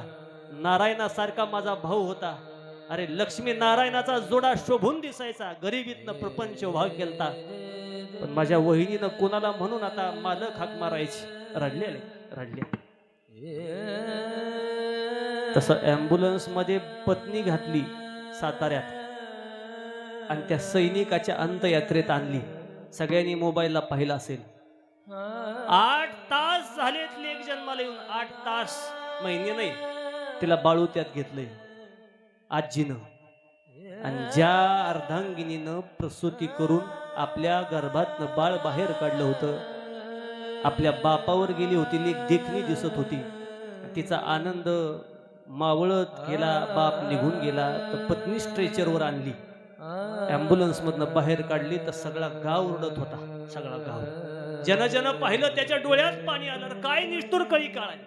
8 तासाची लेक हातात आहे आणि ती पत्नी स्ट्रेचरवर आहे. जवळ आली तर मी एक वाक्य ऐकलं, माझ्या काळजात धस झालं. नाना सगळं गाव रडतं, लेका रडू द्या गावाला, पण पत्नी रडता रडता म्हणत होती, अहो एकदा उठा आणि एकदा तुमच्या लेकीला हातात घ्या आणि मग खुशाल मारा, माझ्याकडे पाहू नका, पण जिच्यासाठी तुम्ही आलताना मालक फक्त तिला एकदा हातात घ्या आणि तिचं एकदा गोड गोड पापा घ्या, तिला आयुष्यभर मी सांभाळ करीन, पण तुम्ही एकदा उठा. उठत नव्हता. तो झोपला होता, तो चितेवर झोपला होता आणि ज्याच्यासाठी झोपला होता तो परत उठण्यासाठी नव्हता झोपला. निघून गेला. सातारा जिल्हा हळहळला. नाना दुसरी घटना घडली आमच्या बरडगावला. गावडे नावाचा शूर सैनिक, हिमस्खलन झालं, गाडी रिवर्स आली, बर्फावरनं घसरली तर दरीत गाडी कोसळली आणि आमच्या गावात शेजारचा पोरगा काल गेला. 2 जण गेले आणि आणखी एक सातारा जिल्ह्यात सैनिक निघून गेला. 3 सैनिक आमच्या साताऱ्यानं गमावले एका 2-3 दिवसात. पण अभिमानाची बाब आहे, गेले जरी 3 असले भारत मातेसाठी, तर कालच्या भरतीत आमच्या साताऱ्यात 300 पोरं भरती झाली. हा शूरवीराचा जिल्हा आहे, लक्षात घ्या. अरे गेले 3च पण भरती झाले 300, एकाला 100. हे दुःख आहे. पण तुकोबराय म्हणले की या काळाचा सोसावा वळसा. तसं ते मिठी मारलेलं लेकरू होतं. गाव काशी गाव पाहत. आपली माई चालवली ना त्या हरिश्चंद्राची बायको, मलाही घेऊन जाऊ द्या. नका करू आता माय बापा तोटी, नका करू आता माय बापा तोटी, नका करू आता माय बापा तोटी, नका करू आता माय बापा तोटी. ओ बघवेना दृष्टी आम्हासी रे, बघवेना दृष्टी आम्हासी रे, बघवेना दृष्टी आम्हासी रे, बघवेना दृष्टी आम्हासी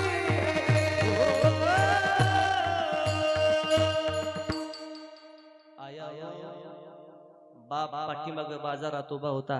आईचा निलाव झालता तारा राणीचा आणि काशीगाव म्हणतय लेकरू बी घेऊन जा. नका करू आता माय बापा तुटी, बघवेना दृष्टी आम्हासी. तसाच प्रसंग घडला. कौशिकानं पोरगही सोबत घेतलं, राणी सुद्धा सोबत घेतली आणि 4 वाजता म्हणजे 12 वाजता आपल्या कीर्तनात एक जणाचा निलाव झाला. कोण असेल तो? हरिश्चंद्र राजा. त्याला कुणी घेतलं? डोंब नावाच्या ग्राहकानं. आणि जसं ते घरी घेऊन गेला अविनाश बाबा, त्याला काम सांगितलं, पाणी भरा. राजा पाणी भरा, पाणी. त्या हरिश्चंद्र राजा पाणी भराय गेला, पण देवाला ते सुद्धा पाहवलं नाही. किती या काळाचा, किती सांगू तुम्हाला, दिवसभर चाललं इतकं माझ्याकडे पुथीपुराण दडले. किती या काळाचा सोसावा वळसा. आता काय गरज आहे का? राजाचा रंक केलाय आणि पाणी भरायला लावलाय, तरी देव वेदना थांबवतोय का? देवानं छिद्र पाडलं, छिद्र रांजणाला. आई इळभर पाणी वाहतंय, रांजण भरेल का? आणि मग त्या डोंबाला बायका होत्या, दोन बायकां फजिती ऐका. जवळ आल्या आणि मालकाला म्हणल्या, काय तुमचे धन वाया गेले? असं रोगाट गिरायक आणलं काय, तुमचं पैसे वाया चाललं होतं काय? नसतं आणलं तरी बरं झालं असतं. आता आणून नाही आणलं, आता कुठं लावायचं कामाला? म्हणले दुटी बदला. मग काय करा? याला लावा स्मशानभूमीत. स्मशानभूमीचा मालक होता डोंबरा ब्राह्मण. आणि मग हरिश्चंद्र, तुम्ही जे कीर्तनात ऐकलंय, वाहे डोंबा घरी पाणी, ते बी खरं. आणि स्मशानभूमीत रखवालदारी, ते बी खरं. तिथं गेलं स्मशानभूमीत, कालांतरानं सर्पदंश झाला, रोहिदास मृत पावला. अर्धी साडी फाडली अंगावरच्या आईनं. काही दुःख आहे ऐका. अंगावर एकच साडी होती राणीच्या. अरे दाश्याला कपाट गज भरलंय दाश्याचं, आणि राणी एका साडीवर आली. किती निष्ठुर कळी कळाय. त्यातली अर्धी साडी फाडली नाना, आणि अर्ध्या साडीत लेकरू गुंडाळलं रोहिदास, आणि स्मशानभूमीत गेली. आता चिता पेटवणार एवढ्यात आवाज दिला, थांब, कोण आहेस तू? ती म्हणली, मला थांबवणारा कोण आहे बरं? जवळ आला आणि वीज कडाडली, तर विजेच्या उजेडात पती पत्नीची गाठ पडली. लई दिवस झाले होते ताटात उठून, आता गाठ पडली. तर पत्नी मालकाला म्हणते, तुम्ही इथं कसं? आणि मालक पत्नीला म्हणतो, तू इथं कशी? अहो मालक, तुमचा एकुलता एक पोरगा, माझा लेकरू जीवाचा काळजाचा तुकडा रोहिदास गेला ना. गेला कुठे? म्हणजे इथं. त्यालाच चिता पेटवते. अगं, माझं जरी लेकरू असलं, निष्ठा ऐका, निष्ठा, माझं जरी लेकरू असलं तर या स्मशानभूमीचे नियम दोन आहे. एक, 1.25 गज कापड लागतं, आणि 2, 1.25 शेर खिचडी लागते. प्रमाणासहित आहे माझ्याकडे बरं का. 1.25 गज कापड कशाला? मालकाला. आणि 1.25 शेर खिचडी कशाला? रखवालदारी करणाऱ्याला. कारण मालक आम्हाला डबा बांधून देत नाही, इथं जवळ हॉटेल नाही, आम्हाला कोणी मेस खानावळ देत नाही. आम्ही जगायचं कसं? चिता पेटवायला आलेल्याच्या नातेवाईकाकडनं खिचडी घ्यायची, त्याच्यावर मी जगणार, आणि 1.25 गज कापड माझ्या मालकाला जाणार. दे. तारा राणीच्या डोळ्यातनं पाणी आलं. मालक, माझा जसा रोहिदास पोरगा आहे तसा तुमचा कुणी नाही का हो? तुमचा नाही कुणी? मग बाप दशा रडला, माझं लेकरू गेलंय ना, तर कापड खिचडी माफ कर. आणि माझ्यासाठी आहे ना, ते माझ्या हातातलं आहे. माझ्याच्यानं जितका डिस्काउंट देता येईल तितका घे. खिचडी माझ्यासाठी देऊ नको, पण कापड द्यावं लागल, त्यात नाही इलाज आहे. शब्द ऐकले, चर्र झाल्या वेदना, आणि अर्धीच साडी लज्जा रक्षणापुरती होती. तिला फाडायला घेतलं तर विश्वामित्र प्रकट झाले आणि हात धरला. अविनाश बाबा, बस, तुमची परीक्षा संपली. तुम्ही या परीक्षेत उत्तीर्ण झाला. आधी मी तुमच्याकडनं राज्य घेतलं तरी तुम्ही तक्रार केली नाही. हे शिंगाळे परिवारांनी नीट आहे का? आधी राज्य घेतलं, तक्रार केली नाही. भाग्य घेतलं, तक्रार केली नाही. घोडे घेतले, तक्रार केली नाही. सोनं नाणं मागितलं, तक्रार केली नाही. तुमच्या अंगातली कपडे काढून घेतली, तक्रार केली नाही. तुमचं पद प्रतिष्ठा लौकिक काढून घेतलं, तक्रार केली नाही. पायातल्या चपला होत्या त्याही रस्त्यात काढल्या, तक्रार केली नाही. तुमचा पोरगा मारला तरी तक्रार केली नाही. आणि आता विवस्त्र होण्यासाठी अंगावली साडी मागतोय तरी तक्रार करत नाही. तुम्ही खरे भक्त आहात, लक्षात घ्या. आता तुम्ही परीक्षेत पास झाला. मला तुम्हाला सांगायचंय, काय मागायचंय ते मागा. काय मागितलं असेल? अविनाश बाबा, त्या दोघा पती पत्नीचा विचार किती स्वच्छ आहे का? एवढी संकट आली तरी पती पत्नी डोळ्यातनं पाणी गाळतात. आणि आता डोळे पुसून दोघं नवरा बायको म्हणतात, सगळं जर हिरावून घेतलंयस तर आता आम्हाला परत राज्य नको. मग काय पाहिजे तुम्हाला? आम्हाला एकच दे. आम्हाला जर काही मागा म्हणत असशील तर एवढंच दे देवा. असं दुःख पुन्हा कोणत्या पती पत्नीच्या वाट्याला येऊ देऊ नको. आणि असं दुःख पुन्हा कोणत्या लेकराच्या वाट्याला येऊ देऊ नको. आणि मग हरिश्चंद्र राजा श्रीमंत झाला आणि भाग्यदशा बदलली. माझा दृष्टांत संपला, पण माझ्या अभंगात मला येऊ द्या. इतका श्रीमंत आणि लौकिक संपन्न राजा, त्याला देवानं सोडलं नाही. आणि इतका लेकीवर प्रेम करणारा कालचा आपला भारत देशाचा सैनिक देवानं सोडला नाही. मग आमच्या शिंगाडे परिवारातनं दादांना भाग्य रेषेतलं आयुष्य संपल्यामुळं काही काळ घेऊन गेला. किती या काळाचा सोसावा वळसा, लागिला सरीसा पाठोपाठी विठोबा रखुमाई.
या काळाचा सोसावा वळसा, लागला सरीसा पाठोपाठी.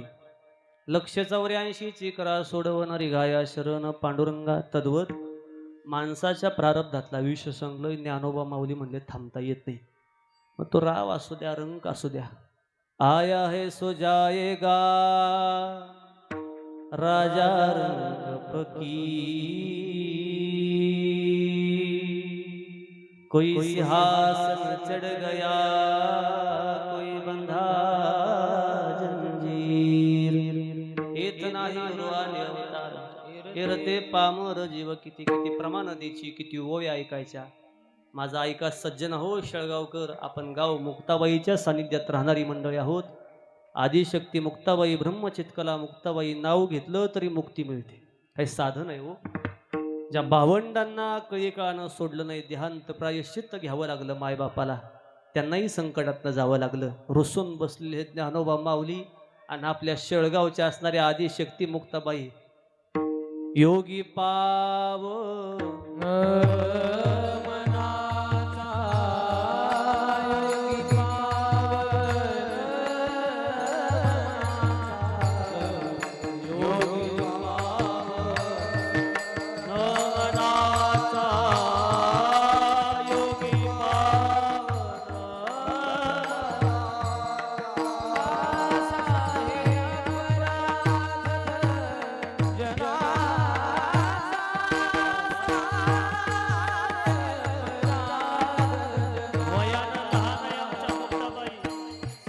वय लहान आहे माझ्या आदिशक्ती मुक्ताबाईचं. वयानं मोठा असणाऱ्या दादाची समजूत लहान बहीण घालते. 1400 वर्ष जगले चांगदेव, तरी म्हणले चांगदेव म्हणे आजी जन्म आलो, गुरुपुत्र झालो मुक्ताईचा. खापर भाजायला दादा तुला तुम्ही खापर देत नाही ना मांडे भाजायला कोणी. रडू नका आणि रुसू नका. मिथ्या कल्पना मागे सारा, ताटी उघडा ज्ञानेश्वरा. अहो जया अंगी मोठे पण तया यातना कठीण. माऊली, ज्याला मोठं व्हायचं त्यानं समाजाचा आघात स्वीकारायचा. ज्याला समाजात नाव कमवायचं त्यानं समाजाची निंदा सहन करायची. एवढं वाक्य काळजावर कोरून ठेवा. समाज ज्यांच्या जीवनाचा वनवास करतो, भगवंत त्यांच्या जीवनाचा सुवास आणतो, हे लक्षात ठेवा. होऊ द्या वनवास.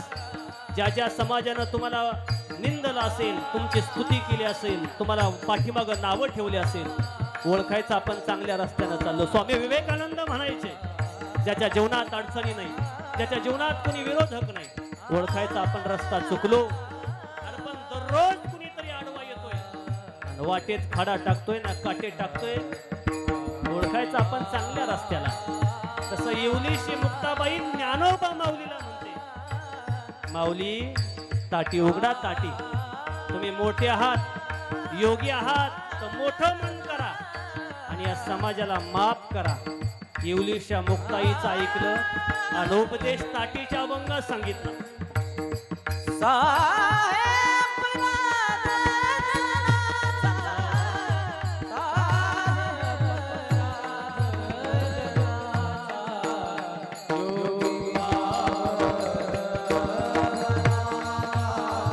ओ विश्वरागे झाले, विश्वरागे झाले वर्णे,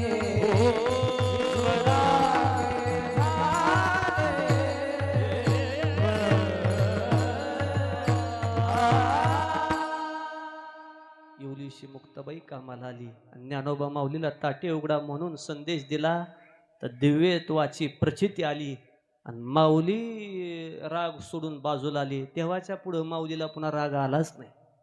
काही बहिणीचा आधार आहे हो. आमच्या वाङ्मयात आणखी एक बहीण आली. जशी आपल्या दादांना बहिणी आहे ना 4, मी तर म्हणतो मायबाप पवित्र असतील दादांचे. का? ज्या घरात एक कन्या आहे तो बाप भाग्यवान आहे. ज्या घरात 2 लेकी अविनाश बाबा तो बाप महान आहे. आणि ज्या घरात 4 लेके तो बाप सर्वात महान आहे, हे लक्षात ठेवा. आणि निसर्गात चिमणीचा चिवचिवाट पाहिजे आणि घरात लेकीचा किवकिवाट पाहिजे. घरात लेक पाहिजे, दुडू दुडू दुडू दुडू धावते आणि मायबापाला पाणी आणून देते. हे गेल्या वर्षी प्रेम संपलं गेलं. बहिणी बहिणी गळ्यात पडून रडल्या. भाऊ निघून गेला तर या भावाची बहीण दशा रडली. द्रौपदी नावाची बहीण होती देवाला मानलेली आणि सख्खी होती, तिचं नाव आहे सुभद्रा. भर जरी ग पितांबर दिला फाडून, द्रौपदीसी बंधू शोभे नारायण. सुभद्रा कृष्णाच्या पाठची बहीण, विचाराया गेले नारद म्हणून. बोट श्रीहरीचे कापले गबाई, बांधाया चिंधी लवकर दे. सुभद्रा बोलली, सुभद्रा बोलली, शालूनी पैठणी फाडून का देऊ चिंधी तुम्हासी. पाठची बहीण झाली हो वैरीन, द्रौपदीसी बंधू शोभे नारायण. द्रौपदी बोलली हरीची मी कोण. दादा मी आपल्या बहिणी ना. द्रौपदी बोलली हरीची मी कोण, परी मला त्याने मानिली बहीण. काळजाची चिंधी फाडून देईन, द्रौपदीसी बंधू शोभे नारायण. काळजाची चिंधी करीन वसने देऊनी प्रभू राखी माझी लाज. चिंधीसाठी आला हरी घरी माझ्या आज. त्रैलोक्य वसन मोलाचे दिले फाडून. माझं वस्त्र हरण होतं तर माझ्या भावानं त्रैलोक्याचं वस्त्र केलं, माझ्यासाठी फाडून दिलं तर मी चिंधी देऊ शकत नाही का. त्रैलोक्य वसन मोलाचे दिले फाडून, द्रौपदीसी बंधू शोभे नारायण. बहीण भावाचं प्रेम आहे. माझी विनंती आहे शिंगाडे परिवाराला, माझं कीर्तन संपत आलं. जगाच्या पाठीवर 4 नाती विसरायचे नाही कधी. बापासारखा योग्य सल्लागार नाही, आपल्या भावासारखा भागीदार नाही, आपल्या आईसारखं प्रेम करणारं कुणी नाही, आपल्या बहिणीसारखं हितचिंतक कुणी नाही, आणि आपल्या अर्धांगिनीसारखा आधार देणारं जगाच्या पाठीवर शोधून कुणी सापडत नाही, हे लक्षात ठेवा. हे 5 नाती जो जो जपतो तो जगाच्या पाठीवर सर्वोत्कृष्ट संसारी होतो, हे लक्षात ठेवायचं. सल्ला घ्यायचा ना बापाचा घ्या. त्या फोटोतल्या बापाकडं पाहिलं, दादांकडं, तर कधी त्यांच्या 2 लेकीच्या आणि चिरंजीवाच्या तोंडनं यायचं नाही, माझ्या बापानं मला वाईट सांगितलं, सांगणारच नाही तो. उलट पुत्राच्या विजयी पिता संतोषत जाये, विजय पोराचा होतो आणि आमचं शास्त्र सांगते आनंद बापाला होतो. इतकं ते जीवा पाड नात आहे. आईसारखं दैवत जगाच्या पाठीवर नाही. सकल तीर्थाची धुरी जे का माता पितरे तया सेवेशी किर शरीरे लोन कीजे, ही सगळी दैवत आहे. आता शेवटचा अभंग सांगतो नाथरायाचा प्रमाण 1. माता पिता देव गुरु पैसा ज्यांचा एक विचारू, धन्य धन्य तयाचे शरीर नर नोहे तो ईश्वर. ज्याला ईश्वर व्हायचंय ना, नर नाही ईश्वर, त्यानं किती दैवत मानायची? 4. मोजा माता पिता देव आणि गुरु. ज्याला ईश्वर व्हायचंय त्यानं आईला जपा, पिता वडील जपा, देव देव मान्य करा, आणि 4 गुरु. गुरु हा संत कुळीचा राजा, गुरु हा प्राण विसावा माझा, गुरुविन देव नाही तुझा पाहता नाही त्रैलोकी. गुरु हा सुखाचा सागरू, गुरु हा प्रेमाचा आगरू, गुरु घाली ज्ञानांजन. आमचे बाबा नेहमी पोरांना सांगतात, ज्ञानेश्वरीत एक ओवे अविनाश बाबा, जगाच्या पाठीवर आपलं सगळं सुख आपली माई सोडली तर कुणाला सांगावं? त्याचं उत्तर आहे गुरुला. ज्ञानोबा माऊली म्हणले, मी तसं केलंय, माझे गुरु निवृत्ती दादा, माझी माय निघून गेली, बाकीच्याला सुख सांगितलं तर कदाचित तुमच्या जीवनातल्या भविष्यातल्या अडचणी निर्माण होतील. जोडीदाराला भविष्याची गंमत सांगत जाऊ नका. हे जरा राजकारणातले मैत्रीतले पोरं असतील कीर्तनाला तर माझं वाक्य ऐका. माझी शाखा इथं कडायची, मला एवढी जमीन घ्यायची, मी पंप इथं टाकायचो. अरे तू अर्ज करायच्या आधी पंप चालू, भविष्याच्या योजना फोडू नको ना. तुला काय करायचं हे जोडीदाराला सांगू नको, तुला काय करायचं नातेवाईकाला सांगू नको, काय करायचं सासरवडीला सांगू नको. मग सांग कुणाला?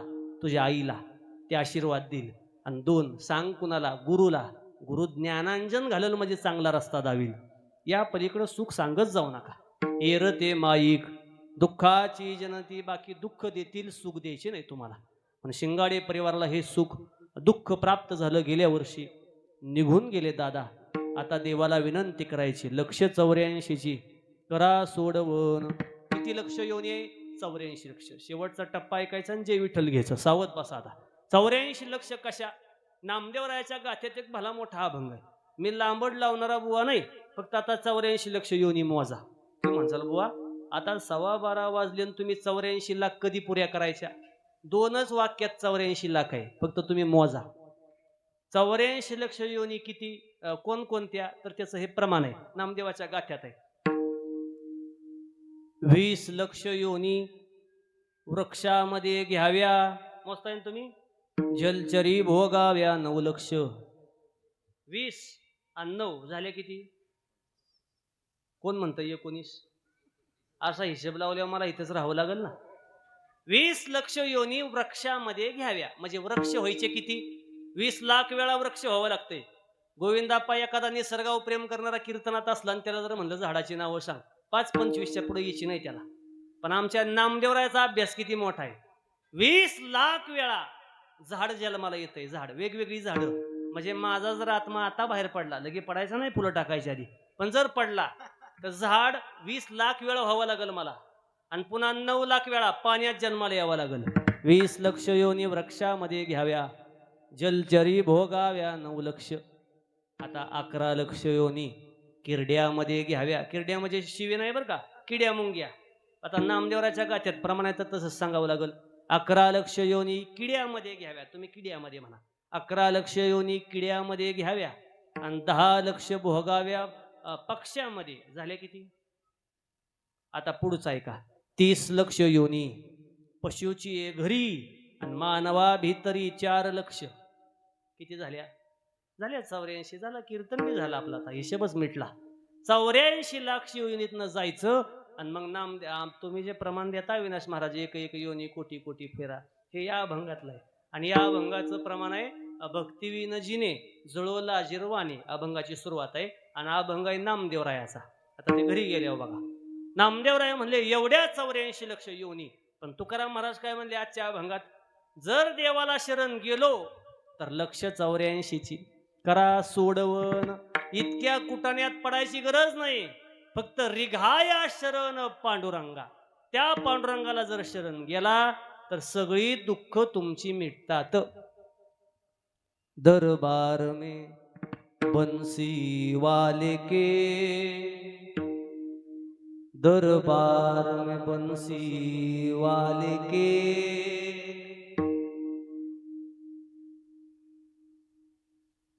सुख दुख मिटाए जाते हैं,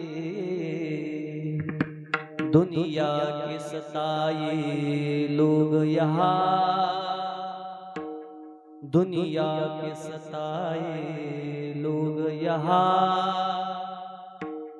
गले से लगाए जाते हैं, दरबार में बंसी वाले के. प्रियमय पांडुरंगाच्या दरबारात जा, नाही तर माझ्या बनसेवाल्या कृष्णाच्या दरबारात जा. गळ्याला मिठी मारतोय देव, इतकं प्रेम आहे. म्हणून या शिंगाडे परिवारानं आपल्या बापाच्या जाण्याचं औचित्य साजलं आणि ज्या तिथीला देह ठेवला ती तिथी पवित्र मानली आणि आपल्या पित्याबद्दल हात जोडून ऋण व्यक्त केलं. आज देवाला विनंती करायची, जमलेले आपतेष्ट नातेवाईक गण गोत मित्र परिवार, सामाजिक आर्थिक राजकीय कला क्रीडा व्यापार कृषी सगळ्या क्षेत्रातल्या दिग्गजांच्या उपस्थितीत सगळ्याचं पुण्य घे आणि आमच्या दादाला वैकुंठात जागा दे. ज्ञानेश्वर माऊली ज्ञानराज माऊली ज्ञानेश्वर माऊली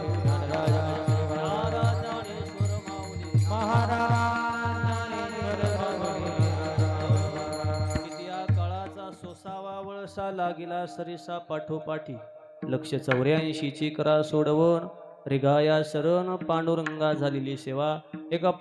एक चाल ऐकायला महाराष्ट्रात 1000 रुपये ज्या गायकाला दिले जातात.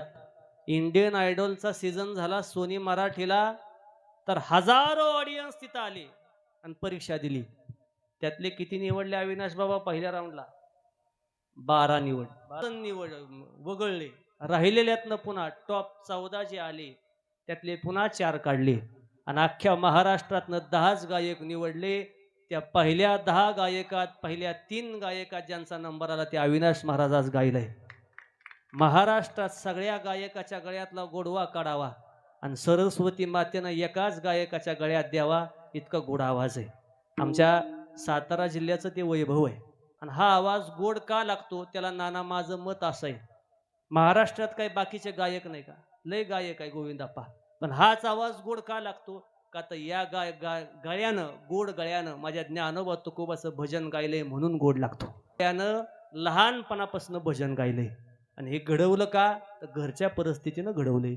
लहानपणी माय निघून गेली, ज्या लेकराची माय लहानपणी निघून गेली ज्ञानोबा माऊलीच्या सानिध्यात गेले तर माझ्या ज्ञानोबा माऊलीचीच माय झाली. ज्ञानोबा माऊली माय झाली आणि पदरात घेतलं हे लेकरू. साथीला आमच्या गुणवरे गावचं वैभव आहे. आदरणीय दत्तात्रयजी किसन गावडे नाना त्यांनाही धन्यवाद. इकडं गुरुकुल वारकरी शिक्षण संस्थेचे विद्यार्थी आमचे विकी महाराज गाढवे भरणेवाडी गावचं सुपुत्र, एकदा जोराची टाळी वाजवा. अंथुर्णे भरणेवाडी पंचकृषी इंदापूर तालुका. गोड स्वभाव आहे, गोड मृदंग वादन आहे. जितका गोड वादन आहे तितका गोड स्वभावही आहे आणि ते आमच्या अत्यंत जवळचे पारमार्थिक नातं आहे. विकी महाराजांचा जन्मही नव्हता तेव्हापासून आमच्या बाबांचे आणि त्यांच्या परिवाराचे संबंध आहे आणि त्यांच्याही चरणी माथा टेकवतो. सुंदर सिस्टमवाले दादा त्यांनाही धन्यवाद. त्यांच्या माध्यमातून आजची कार्यक्रमाचं सबंध चित्रीकरण यूट्यूब चॅनलवरती टाकलं जाणार आहे. त्यांचं बाळू मामाचे सेवेकरी हरिभक्तपरायण चंदन अशा या यूट्यूब चॅनलचं नाव आहे. माझी विनंती आहे शेळगावाला यूट्यूबला ते सर्च करा, बाळू मामाचे सेवेकरी हबप चंदन, तो चॅनल सबस्क्राईब करा आणि त्यावर आज शिंगाडे परिवाराच्या दारात झालेला हा देखणा सोहळा घर बसल्या पहा. तुकाराम तुकाराम.